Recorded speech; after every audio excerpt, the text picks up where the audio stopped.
Salary అలాగే benefits చూస్తూ ఉంటారు. ఎలా ఉంటుంది సార్ ఇందులో? మీకు నోటిఫికేషన్లో బేసిక్ పే అనేది 19,900 చూపిస్తుందండి, క్లోజ్ టు 20,000. దీనికి డిఏ యాడ్ అవుతుంది, హెచ్ఆర్ఏ యాడ్ అవుతుంది.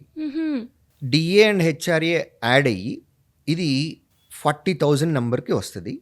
ప్లస్ ఇది కాకుండా ఏఎల్పి ఎవరైతే ఉంటారో వీడికి కిలోమీటర్కి 4.75 రూపీస్ మైలేజ్ అలయన్స్ అని వస్తుంది. కిలోమీటర్ అలయన్స్ అని అంటారు. అంటే ఫస్ట్ ఎవరైనా సరే ఏఎల్పిగా జాయిన్ అయినప్పుడు వాళ్ళు గూడ్స్ ట్రైన్ నడపాలి. వాళ్ళకి ఇచ్చేదే గూడ్స్ ట్రైన్. మనం సీనియారిటీ వెళ్ళే కొద్దీ మెయిల్, ఎక్స్ప్రెస్, సూపర్ ఫాస్ట్ ఇవన్నీ పెరుగుతూ ఉంటాయి. ఓకే. ఒక మంత్లో వాళ్ళు ఎన్ని కిలోమీటర్స్ అయితే డ్రైవ్ చేశారో ప్రతి కిలోమీటర్కి 4.75 రూపీస్ అలయన్స్గా ఇస్తారు. యావరేజ్గా బేర్ మినిమం 5,000 కిలోమీటర్స్ డ్రైవ్ చేస్తారు 1 మంత్లో. ఒక ALP 5,000 kilometres into close to 5 rupees, 25,000 rupees allowance వస్తుంది, యాడ్ అవుతుంది ఎక్స్ట్రాగా.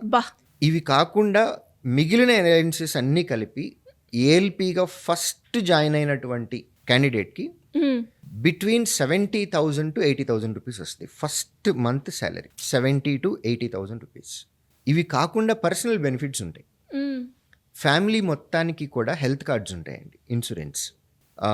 వీరికి ట్రీట్మెంట్ ఇండియాలో హాస్పిటల్స్కి సంబంధించి కార్పొరేట్ హాస్పిటల్స్కి ధీటుగా కొన్నిసార్లు కార్పొరేట్ కంటే గొప్ప ట్రీట్మెంట్ ఎక్కడ జరుగుతుంది అంటే 2 ఉన్నాయి మనకి. ఒకటి ఆర్మీ హాస్పిటల్, బెస్ట్ ట్రీట్మెంట్ ఉంటుంది.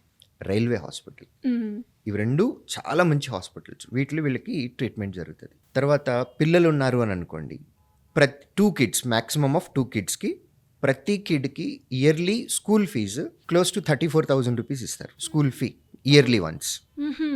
అలా 2 kids వరకు మనం తీసుకోవచ్చు. ఇవి కాకుండా నేషనల్ హాలిడే అలయన్సెస్ అని, నైట్ డ్యూటీ అలవెన్స్ అని, తర్వాత వాళ్ళ డ్రెస్కి సంబంధించి యూనిఫామ్ అలవెన్స్ ఉంటుంది.